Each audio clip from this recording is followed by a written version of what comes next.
केंद्रीय ऊर्जा मंत्री मनोहर लाल ने फतेहाबाद के गोरखपुर गांव में बन रहे उत्तर भारत के पहले परमाणु संयंत्र अणु विद्युत परियोजना की समीक्षा बैठक की। कहा, राज्य में बिजली आपूर्ति को मिलेगी बड़ी मदद। नीट यूजी परीक्षा 2025 के परिणाम घोषित। राजस्थान के महेश कुमार ने किया टॉप। महिलाओं में दिल्ली की अविका अग्रवाल ने मारी बाजी।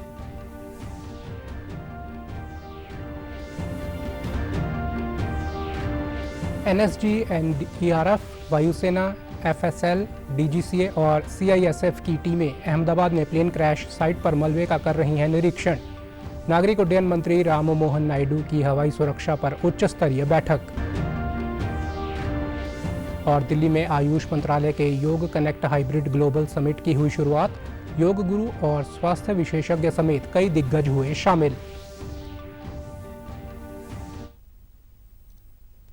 नमस्कार, मैं चंदन शर्मा। अब समाचार विस्तार से। फतेहाबाद जिले के गोरखपुर गांव में बन रहे उत्तर भारत के पहले परमाणु संयंत्र अणु विद्युत परियोजना की प्रगति की समीक्षा के लिए आज एक महत्वपूर्ण बैठक आयोजित की गई। इस दौरान केंद्रीय ऊर्जा मंत्री मनोहर लाल, मुख्यमंत्री नायब सिंह सैनी और राज्यसभा सदस्य सुभाष बराला भी मौजूद रहे। इस परियोजना को nuclear power corporation of India limited द्वारा संचालित किया जा रहा है। निरीक्षण के दौरान केंद्रीय ऊर्जा मंत्री मनोहर लाल ने परियोजना स्थल का दौरा किया और अधिकारियों से विस्तृत जानकारी ली। उन्होंने बताया कि ये परियोजना 4 यूनिट्स के साथ कुल 2800 मेगावाट बिजली उत्पन्न करेगी। पहले चरण में 700 मेगावाट की 2 यूनिट्स 2031 तक तैयार हो जाएंगी, जबकि बाकी 2 यूनिट्स 2032 तक पूर्ण होकर चालू हो जाएंगी। उन्होंने ये भी कहा कि इस परियोजना से उत्पन्न होने वाली 50% बिजली हरियाणा को मिलेगी, जिससे राज्य की बिजली की मांग को पूरा करने में बड़ी मदद मिलेगी। पावर प्लांट यूनिट्स वो चालू हो जाएंगे और 2032 में 2 पावर प्लांट चालू हो जाएंगे। चारों जो ये प्लांट है ये 2800 मेगावाट की बिजली पैदा करेंगे, जिसमें 50% हरियाणा प्रांत को मिलेगी और 50% का जो केंद्रीय पूल में बिजली जाएगी, ताकि जहाँ भी कहीं यूज होगी उसको हम यूज कर सकेंगे। और इसकी प्रोग्रेस जो आज हमने देखा है, इसमें हमने रिव्यू भी किया है, सारी बातों का एक प्रेजेंटेशन भी दिखाई गई है। तो इसमें काफ़ी प्रगति अब हो गई है और इसमें अब जो काम है वो तीव्र गति से चलेगा। जो सिविल वर्क है उसको, और उसमें भी खास करके जो प्लिंथ तक पहुंचने के लिए जो एक बहुत बड़ी बेस, जो उसका बेस बनाया जाता, बहुत मजबूत बनाया जाता, तो उस मजबूती के कारण से नीचे ज़मीन में थोड़ा रेतीली होने के कारण से उसमें टाइम ज़्यादा लगा है। उन्होंने इस परियोजना की लागत के बारे में जानकारी देते हुए बताया कि इस पर कुल 41,594 करोड़ रुपए खर्च होंगे। यह परियोजना न केवल हरियाणा बल्कि पूरे उत्तर भारत के लिए ऊर्जा सुरक्षा सुनिश्चित करेगी। स्वच्छ और टिकाऊ ऊर्जा के क्षेत्र में यह एक मील का पत्थर साबित होगा। 1000 करोड़ रुपए का इसमें खर्च आने की उम्मीद है और ये सारा केंद्र सरकार की ओर से ही इसमें पैसा लगाया जा रहा है। बाद में इसका जो टैरिफ का रेट होगा वो हरियाणा प्रदेश को अपना देना होगा और केंद्रीय पूल में जाएगा वो जहाँ जो प्रदेश बिजली लेगा उसको देना होगा। आसपास के इलाके में जो कंपनी है NPCIL जो इस प्रोजेक्ट को बना रही है, उनका अपना एक CSR का फंड होता है। अभी तक लगभग 80 करोड़ रुपया आसपास के गांव में वो लगाया जा चुका है। आगे भी जो सरपंच डिमांड किसी प्रकार की करेंगे तो जो भी एक पैरामीटर होते हैं CSR को लगाने के। नेशनल टेस्टिंग एजेंसी ने नीट यूजी 2025 का रिजल्ट जारी कर दिया है। इस साल नीट यूजी परीक्षा 4 मई को आयोजित की गई थी। इस वर्ष नीट यूजी परीक्षा में 12,36,531 अभ्यर्थी क्वालिफाई हुए हैं। नीट यूजी 2025 के टॉप रैंकर्स की सूची में राजस्थान के महेश कुमार ने ऑल इंडिया रैंक में शीर्ष स्थान हासिल कर पूरे देश में टॉप किया है। उन्होंने 99% से अधिक परसेंटाइल स्कोर हासिल किया है। इसके बाद मध्य प्रदेश के उत्कर्ष अवधिया को दूसरी रैंक मिली है, जबकि महाराष्ट्र के कृषांक जोशी ने तीसरी रैंक और दिल्ली के मृणाल किशोर झा और अविता अग्रवाल ने क्रमशः चौथी और 5वीं रैंक हासिल की है। नीट यूजी देश की सबसे बड़ी मेडिकल प्रवेश परीक्षा है, जिसमें हर साल लाखों छात्र MBBS, BDS जैसे कोर्सों में दाखिले के लिए अपनी किस्मत आजमाते हैं। हरियाणा कर्मचारी चयन आयोग द्वारा प्रदेश में होने जा रहे सामान्य पात्रता परीक्षा 2025 के पंजीकरण का आज अंतिम दिन है। आवेदक 16 जून को रात 12 बजे तक फीस जमा करा सकते हैं। आयोग के अनुसार अब तारीख नहीं बढ़ाई जाएगी। बचे हुए युवा आज ही आवेदन कर लें। सूत्रों के मुताबिक पोर्टल पर अब तक 10 लाख से अधिक आवेदन आ चुके हैं। आयोग का अनुमान है कि ये आंकड़ा और बढ़ सकता है। आयोग ने 12 जून को रजिस्ट्रेशन के लिए 2 दिन का समय बढ़ाया था। मिली जानकारी के अनुसार इस महीने आयोग सीईटी परीक्षा करा सकता है क्योंकि अभी गर्मियों की छुट्टियां चल रही हैं। 12 जून को अहमदाबाद से लंदन जाने वाली एयर इंडिया की फ्लाइट्स के क्रैश होने के बाद से इसकी जांच का सिलसिला शुरू हो चुका है। आज नागरिक उड्डयन मंत्री राम मोहन नायडू ने हवाई सुरक्षा पर एक उच्च स्तरीय बैठक बुलाई। नागरिक उड्डयन सचिव, डीजीसीए के महानिदेशक, भारतीय विमान प्राधिकरण के अधिकारी समेत संबंधित विभागों के अन्य वरिष्ठ अधिकारियों की मौजूदगी में इस बैठक में हवाई सुरक्षा से जुड़े महत्वपूर्ण पहलुओं पर चर्चा हुई। इस हादसे की जांच की कमान भारत के एयरक्राफ्ट एक्सीडेंट इन्वेस्टिगेशन ब्यूरो की टीम के हाथों में है। साथ ही जांच के लिए सिविल एविएशन मंत्रालय ने उच्च स्तरीय कमेटी भी बनाई है। उच्च स्तरीय कमेटी दुर्घटना के मूल कारणों का पता लगाएगी। भविष्य में ऐसी घटनाओं को रोकने और संभालने के लिए आवश्यक सुधारों की सिफारिश और इसके लिए उपयुक्त एसओपी तैयार करने पर उच्च स्तरीय समिति का फोकस रहेगा। जांच में अमेरिकी नेशनल ट्रांसपोर्टेशन सेफ्टी बोर्ड सहयोग कर रहा है, तो वहीं ब्रिटेन के एयर एक्सीडेंट इन्वेस्टिगेशन ब्रांच की भी मदद ली जा रही है। विमान हादसे के 28 घंटे के भीतर एयर इंडिया फ्लाइट AI 171 का ब्लैक बॉक्स बरामद कर लिया गया। नागर विमानन मंत्रालय और विमान दुर्घटना जांच ब्यूरो ने बताया कि ब्लैक बॉक्स को दुर्घटना स्थल की एक इमारत की छत से बरामद किया गया, जहां हादसे के समय विमान टकराया था। नागरिक उड्डयन मंत्री ने एक्स पर एक पोस्ट में कहा कि ब्लैक बॉक्स में मौजूद तकनीकी जानकारी और उड़ान से जुड़े डेटा की मदद से हादसे के कारणों की गहराई से जांच की जाएगी। वहीं गुजरात के गृह मंत्री हर्ष सांघवी ने बताया कि गांधीनगर में गृह विभाग के उच्च अधिकारियों के साथ फॉरेंसिक साइंस लैबोरेटरी में एक बैठक का आयोजन हुआ। उन्होंने बताया कि फॉरेंसिक साइंस की टीम लगातार विमान हादसे के पीड़ित सभी परिवारों के DNA सैंपलिंग का काम कर रही है। उच्च अधिकारियों के साथ फॉरेंसिक साइंस लेबोरेटरी में अभी एक बैठक का आयोजन किया गया था। फॉरेंसिक साइंस की पूरे गुजरात की टीम जो पिछले 2 रातों से सोए बिना रात दिन एक करके जल्द से जल्द सभी परिवारों के DNA मैच के लिए काम कर रही है। कुल मिला के भारत सरकार से भी बहुत बड़ी संख्या में फॉरेंसिक एक्सपर्ट्स की मदद यहाँ पे भेजी गई है। 3-4 घंटे की साइकिल्स के बाद ये मैच किए गए जो नंबर्स है वो तात्कालिक सिविल हॉस्पिटल भेजे जाते हैं। 11वें अंतर्राष्ट्रीय योग दिवस के मौके पर नई दिल्ली के विज्ञान भवन में योग कनेक्ट 2025 वैश्विक योग शिखर सम्मेलन का आयोजन किया गया। इस कार्यक्रम में आयुष मंत्री प्रताप राव जाधव और केंद्रीय संस्कृति और पर्यटन मंत्री गजेंद्र सिंह शेखावत विशिष्ट अतिथि के रूप में मौजूद थे। कार्यक्रम में योग गुरु बाबा रामदेव, परमार्थ निकेतन के प्रमुख स्वामी चिदानंद सरस्वती भी पहुंचे। आयुष मंत्री ने कहा कि योग कई बीमारियों से बेहतर तरीके से निपटने में कारगर है। यही वजह है कि दुनिया भर में योगाचार्य की मांग बढ़ रही है। डायबिटीज के प्रबंधन, हृदय स्वास्थ्य में सुधार और यहां तक कि कैंसर रोगियों और बुजुर्गों को उनकी बीमारी से बेहतर तरीके से निपटने में मददगार है। योग सिर्फ आध्यात्मिक और ध्यान का ही अभ्यास नहीं है जो स्वास्थ्य प्रदान करता है, बल्कि यह व्यक्तियों के कौशल्य में भी सुधार करता है और इस प्रकार स्वास्थ्य के क्षेत्र में रोजगार के अपार अवसर भी प्रदान करता है, क्योंकि दुनिया भर में प्रशिक्षित योगाचार्य की मांग बढ़ रही है और जिसके लिए हमें प्रयासों को भी बढ़ाना होगा। इस मौके पर संस्कृति मंत्री गजेंद्र सिंह शेखावत ने कहा कि योग तनाव से भरे जीवन में आत्मिक शांति प्रदान करता है। उन्होंने कहा कि योग आयुर्वेद से इकोनॉमी में बढ़ोतरी हो रही है।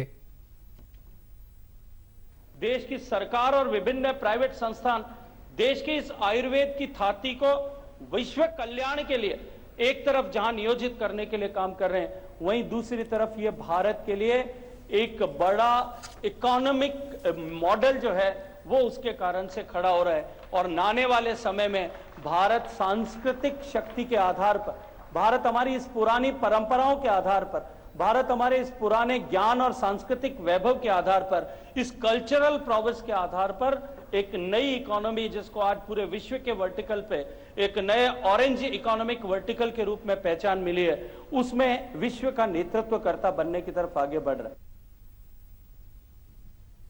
प्रदेश के उद्योग एवं वाणिज्य मंत्री राव नरवीर सिंह ने कल गुरुग्राम के ताऊ देवीलाल स्टेडियम में आयोजित योग प्रशिक्षण कार्यक्रम में सहभागिता कर योग के प्रति अपने दृढ़ संकल्प और प्रतिबद्धता को दोहराया। ये प्रशिक्षण सत्र आगामी 21 जून को मनाए जाने वाले अंतर्राष्ट्रीय योग दिवस की तैयारियों के तहत आयुष विभाग द्वारा आयोजित किया गया था। इस दौरान सैकड़ों योग साधकों, सामाजिक संगठनों तथा स्थानीय नागरिकों ने उत्साहपूर्ण भाग लिया। योग प्रशिक्षकों द्वारा प्रतिभागियों को विभिन्न योगासनों, प्राणायाम और ध्यान की विधियों का अभ्यास कराया गया। राव नरवीर सिंह ने कहा कि योग न केवल भारत की संस्कृति विरासत है, बल्कि ये संपूर्ण विश्व को स्वास्थ्य, समरसता और आत्मिक शांति का संदेश देने वाला विज्ञान है। प्रधानमंत्री नरेंद्र मोदी के प्रयासों से आज योग वैश्विक पहचान बना चुका है। योग को जन जन तक पहुंचाने के लिए राज्य सरकार भी निरंतर प्रयासरत है और आयुष विभाग द्वारा किए जा रहे ऐसे आयोजनों से प्रदेश में स्वास्थ्य के प्रति जागरूकता में उल्लेखनीय वृद्धि हो रही है। उन्होंने विशेष रूप से युवा पीढ़ी से आग्रह किया कि वे योग को अपने जीवन में अपनाएं और उसे एक अनुशासित जीवन शैली का हिस्सा बनाएं। आज विश्व रक्तदाता दिवस है। हर वर्ष 14 जून को मनाया जाने वाला ये दिवस उन सभी रक्तदाताओं के सम्मान में समर्पित होता है जो बिना किसी स्वार्थ के दूसरों की जान बचाने के लिए अपना खून दान करते हैं। इस वर्ष रक्तदान दिवस का थीम है रक्त दो, आशा दो, साथ मिलकर जीवन बचाएं।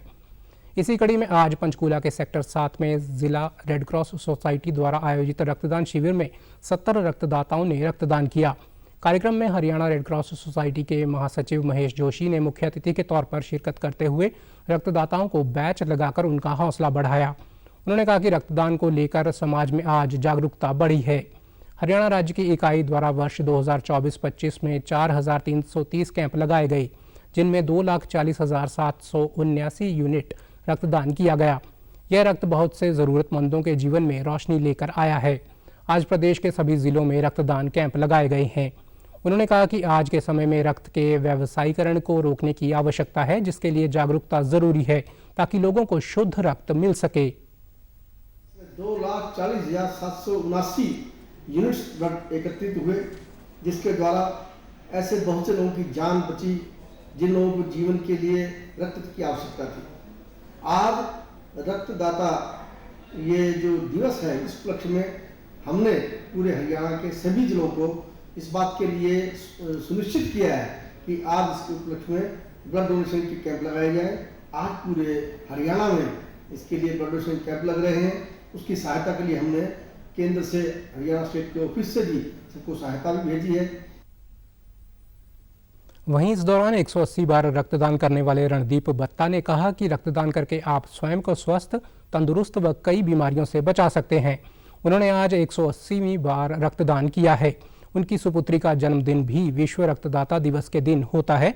इस बार का रक्तदान उसको समर्पित करते हैं। उन्होंने सभी को नशे से दूर रहकर स्वस्थ रहने की अपील की। इसके बीच में तो आप अपने आप को वाकई में स्वस्थ पाओगे। तो आज वर्ल्ड ब्लड डोनेशन डे पे आज मेरी 180 ब्लड डोनेशंस कंप्लीट हुई हैं।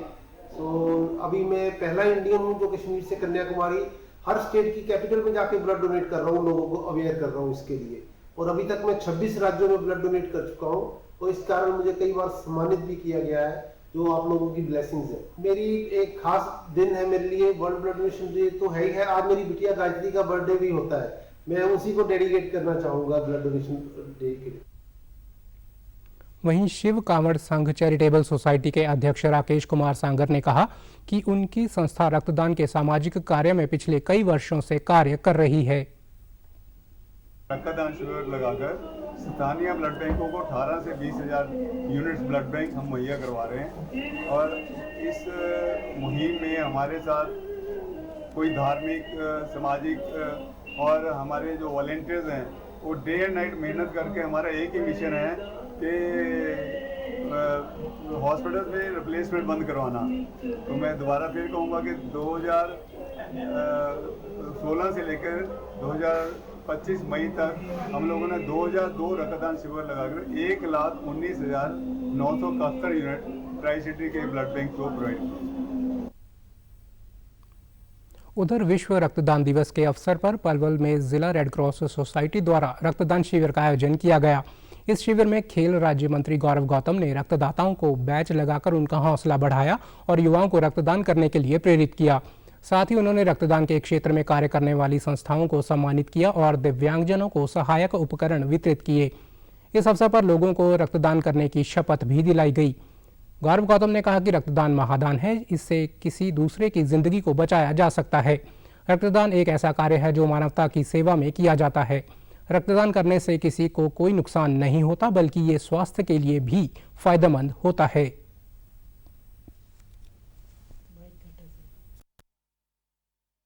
पहले जैसे वो अपनी शिद्दत के साथ एक नेक काम में लगे हुए हैं। आज भी मैं समझता हूँ कई 100 यूनिट आज एकत्रित हुआ है और आज जो हमारे दिव्यांग या किसी कारणवश अंग के कारण चलने फिरने में घूमने में दिक्कत है, उनको आज ट्राईसाइकिल हो या सब चीज़ों का वितरण किया। एक अच्छा नेक काम करने का प्रयास है। नेक काम है, युवाओं को प्रेरणा देने वाला काम है।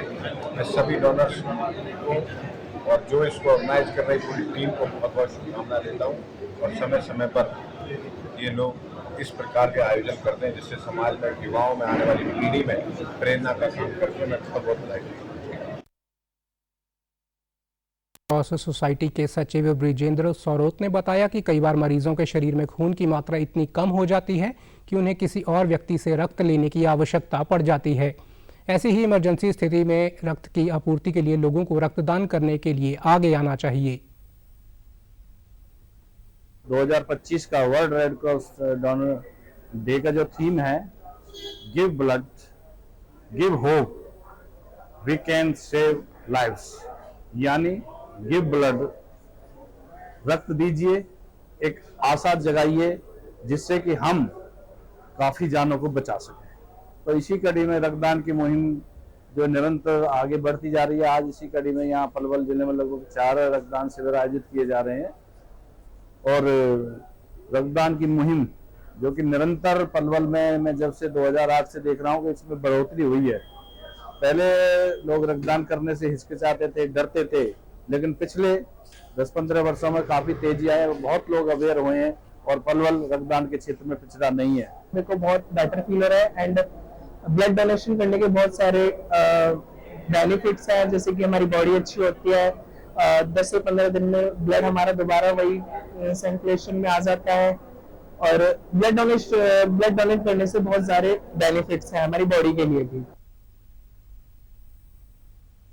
वहीं कैथल के ऐतिहासिक गुरुद्वारा नीम साहब में भी जिला रेड क्रॉस सोसाइटी द्वारा विश्व रक्तदाता दिवस के अवसर पर रक्तदान शिविर का आयोजन किया, जिसमें बड़ी संख्या में लोगों ने रक्तदान किया। जिला रेड क्रॉस सोसाइटी के प्रशिक्षण अधिकारी डॉक्टर बीरबल दलाल ने कहा कि रक्तदान मानवता की सेवा का ऐसा कार्य है जिससे किसी अनजान व्यक्ति की भी जिंदगी बचाई जा सकती है। रक्त हमारे शरीर के लिए बेहद महत्वपूर्ण है। किसी इंसान के शरीर में रक्त की कमी जानलेवा हो सकती है। इसी की कमी को पूरा करने के लिए और किसी ज़रूरतमंद को रक्त का दान करने के लिए हर वर्ष विश्व रक्तदान दिवस मनाया जाता है। कैंप में ब्लड डोनेट के लिए लोगों को प्रेरित हम करते हैं। एक रक्तदाता 3 जिंदगियां बचाता है और जो एक ब्लड डोनेट करने से मन की संतुष्टि और खुशी मिलती है, इससे ज़्यादा खुशी कहीं नहीं मिलती। वो कहते हैं नहीं, अपने खून का रिश्ता, अगर खून का रिश्ता बढ़ाना है तो रक्तदान कीजिए और अपने खून के रिश्ते को बढ़ाइए, क्योंकि एक रक्तदान एक ऐसा कार्य करता है जो किसी जब ब्लड डोनेट करता है तो उसका ब्लड किसको लगा उसको पता नहीं होता, और जिसको व्यक्ति को ब्लड लगता है उसको भी नहीं पता किसका होता, क्योंकि एक ब्लड ग्रुप के अनुसार ही लगाया जाता है। रक्तदाताओं ने कहा कि हमें रक्तदान करके मानसिक शांति की अनुभूति होती है। हमारे द्वारा किए गए रक्तदान से किसी बीमार और ज़रूरतमंद व्यक्ति को जीवन दान मिल सकता है। उन्होंने अन्य लोगों से आह्वान किया कि हर स्वस्थ व्यक्ति को मानवता की सेवा के लिए अपने जीवन में रक्तदान जरूर करना चाहिए। किसी जरूरतमंद के काम आएगा। आपकी एक बूंद भी खून की एक बूंद भी किसी की जान बचा सकती है। बस तो आह्वान करेंगे कि सभी अपने को एक बार ब्लड डोनेट करे, किसी जरूरतमंद के काम आएगा। मैं 5-6 बार खून दिया जी, मैंने बहुत बढ़िया लगता है खून देते समय, किसी काम आए मेरा खून बहुत बढ़िया लगता है। सबको दान करना चाहिए खून। ये कहना चाहता हूँ बढ़ चढ़ के खून दान करें। 14 जून को हम वर्ल्ड ब्लड डोनर डे के रूप में मनाते हैं इसको। और आपको पता ही है जैसे अब गर्मी का मौसम है, इसमें रक्त की काफी कमी बन जाती है। यही मानना है कि हम ताकि जिसके पास कोई जैसे थैलेसीमिया का पेशेंट है, प्रेग्नेंट लेडीज हैं, कईयों के पास डोनर देने के लिए भी नहीं होता, ताकि हम समय पर रक्त को उपलब्ध कराकर उनकी जान को बचाया जा सके। भारतीय जनता पार्टी अनुसूचित मोर्चा के राष्ट्रीय अध्यक्ष लाल सिंह आर्य आज रोहतक पहुंचे। उन्होंने संकल्प से सिद्धि कार्यक्रम को लेकर यहां पार्टी कार्यालय मंगल में कार्यकर्ताओं की बैठक की। इस दौरान प्रदेश में आगामी दिनों के लिए कई कार्यक्रम तय किए गए। बैठक में पार्टी के प्रदेश अध्यक्ष मोहन लाल बड़ौली भी मौजूद रहे। बैठक के बाद पत्रकारों से बातचीत में लाल सिंह आर्य ने बताया कि योग दिवस के अवसर पर 21 जून को पार्टी की ओर से प्रदेश भर में मंडल स्तर तक कार्यक्रम आयोजित किए जाएंगे। 23 जून को जनसंघ के संस्थापक डॉक्टर श्यामा प्रसाद मुखर्जी के बलिदान दिवस को स्मृति दिवस के रूप में मनाया जाएगा और उनकी जयंती यानी 6 जुलाई तक बूथ लेवल तक एक पेड़ मां के नाम अभियान चलेगा। पार्टी के 4097 शक्ति केंद्रों में चौपाल व मोहल्ला बैठकों का आयोजन किया जाएगा। उन्होंने बताया कि 25 जून को संविधान हत्या दिवस के रूप में मनाया जाएगा, क्योंकि 25 जून 1975 को तत्कालीन प्रधानमंत्री इंदिरा गांधी ने देश में आपातकाल की घोषणा की थी। 23 तारीख को भारतीय जनता पार्टी के प्रथम जनसंघ के हमारे राष्ट्रीय अध्यक्ष डॉक्टर श्यामा प्रसाद मुखर्जी का बलिदान दिवस है, जिसे हम स्मृति दिवस के रूप में मना रहे हैं। 6 तारीख जुलाई में उनका जयंती है। तब तक एक 15 दिन का एक पखवाड़ा रहेगा। इस पखवाड़े के तहत बूथ लेवल तक वृक्षारोपण के आयोजन भी किए जाएंगे। श्यामा प्रसाद मुखर्जी का बलिदान दिवस, उनका जीवन का व्यक्तित्व कृतित्व एक कार्यकर्ता तस्वीर लगाकर बूथ पर उनके स्मृति दिवस मनाने का कार्यक्रम ये बूथ लेवल पर करेगा। 4097 ये शक्ति केंद्र है। इन शक्ति केंद्रों पर भारतीय जनता पार्टी के कार्यकर्ता चौपाल, बाढ़ है तो मोहल्ला बैठक। 25 तारीख को संविधान हत्या दिवस है। 1975 में कांग्रेस पार्टी ने इंदिरा गांधी के चुनाव को इलाहाबाद हाई कोर्ट ने शून्य घोषित किया था, लेकिन अपनी सत्ता बचाने के लिए उन्होंने देश में बेवजह आपातकाल लगाया। वहीं बीजेपी के प्रदेश अध्यक्ष मोहन लाल बड़ौली ने प्रधानमंत्री नरेंद्र मोदी के नेतृत्व की सराहना करते हुए कहा कि नरेंद्र मोदी के नेतृत्व में देश मजबूत हुआ है और तेज गति से विकास हुआ है। आज देश के प्रधानमंत्री नरेंद्र मोदी जी के नेतृत्व में जो देश मजबूत हुआ है, हमारी सीमाएं सुरक्षित हुई हैं और देश में तेज गति के साथ विकास हुआ है।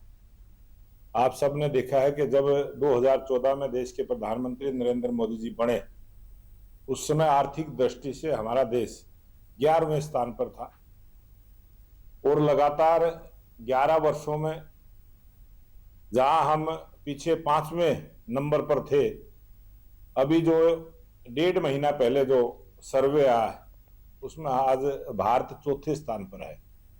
और जो देश के प्रधानमंत्री नरेंद्र मोदी जी ने दुनिया के आर्थिक दृष्टि से मजबूत देशों के बीच में ये बात रखी थी कि हिंदुस्तान 2027 तक तीसरी श्रेणी का देश होगा, हम उसकी तरफ तेज गति के साथ आगे बढ़े।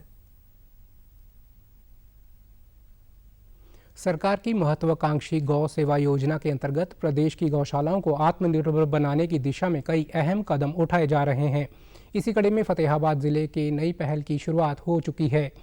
हरियाणा गौ सेवा आयोग के सदस्य व सिरसा फतेहाबाद के प्रभारी अजित सिहाग ने बताया कि सरकार का उद्देश्य है कि गौशालाएं केवल दान या चंदे पर निर्भर ना रहें, बल्कि खुद अपनी आय के साधन विकसित करें। इसके लिए बायोगैस प्लांट, गौमूत्र से फिनाइल, गोबर से इको फ्रेंडली पेंट और ऑर्गेनिक DAP जैसे उत्पाद तैयार करने पर जोर दिया जा रहा है। उन्होंने बताया कि हरियाणा के 22 जिलों में एक मॉडल बायोगैस प्लांट स्थापित किया जाएगा, जिनमें प्रत्येक की लागत लगभग 1 करोड़ रुपए होगी। फतेहाबाद जिले के गांव काजल खेड़ी में इस योजना पर कार्य जारी है, जबकि सिरसा जिले के गांव चौटाला स्थित भगवान कृष्ण गौशाला में ये प्लांट बनकर तैयार हो चुका है। गौशाला को आत्मनिर्भर बनाने के लिए बायोगैस प्लांट की स्कीम चल रही है, फिनाइल की चल रही है, ये गौमूत्र और गोबर से जो हम दीवारों पर पेंट करते हैं, ये पेंट भी तैयार हमारी गौशालाएं तैयार करती है। फ्रॉम डीएपी, ये ऐसा प्रोजेक्ट है, आज हम पूरे देश में डीएपी की डिमांड है, डीएपी उपलब्ध नहीं हो रही, इतना पैसा विदेशों से ये इसका केमिकल मंगवा के तैयार करके कितना प्लांट के पूरे हरियाणा में 22 जिलों में ये प्रोजेक्ट चल रहे हैं। हर जिले में एक एक मॉडल प्रोजेक्ट है। फतेहाबाद स्थित श्री कृष्ण गौशाला के संचालक सुखविंदर सिंह ने कहा कि पहले जहां चारे व रखरखाव के लिए सरकार द्वारा अनुदान राशि मिलती थी, अब गौ सेवा योजना के तहत आत्मनिर्भरता की दिशा में काम हो रहा है।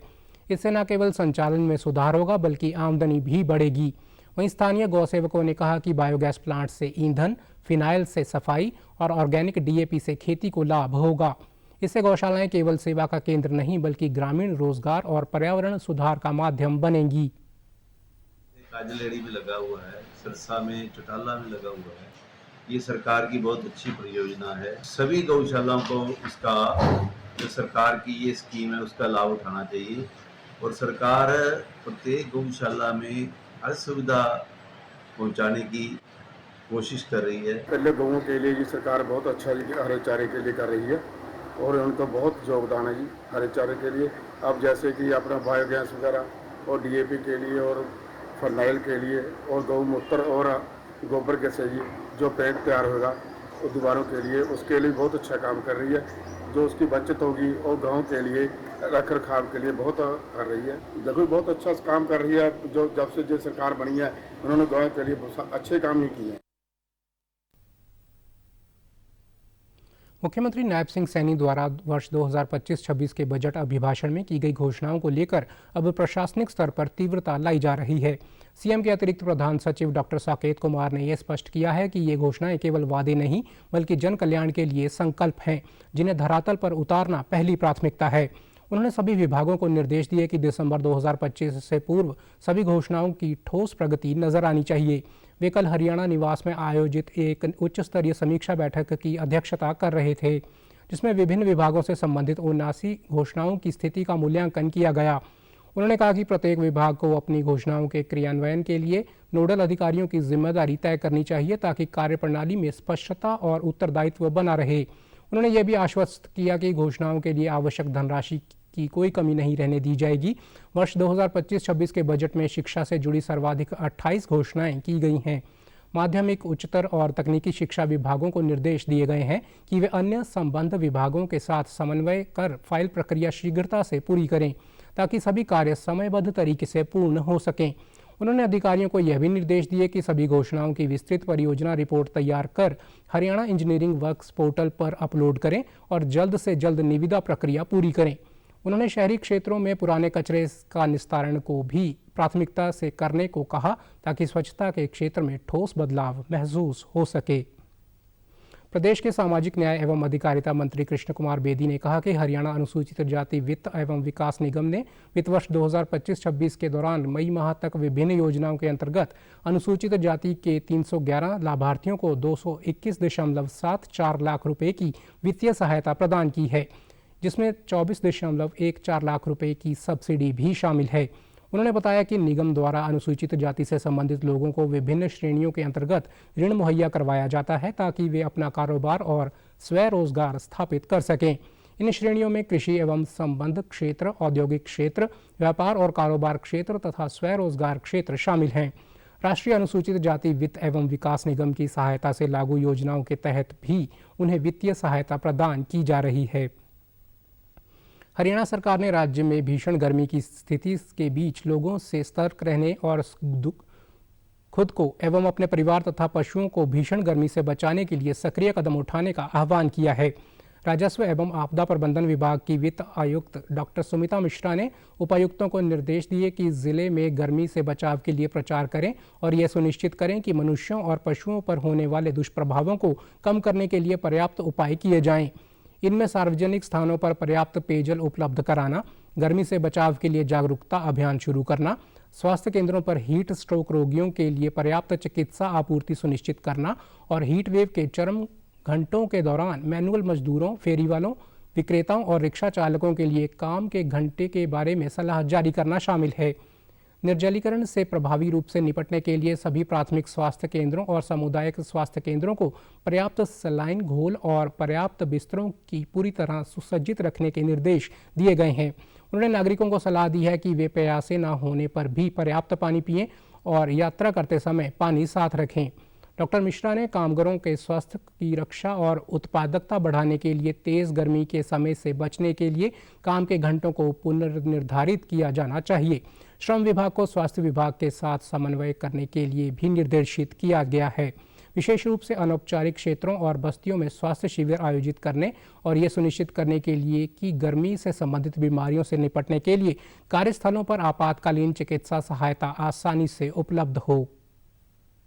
समाचारों में आज इतना ही। नमस्कार।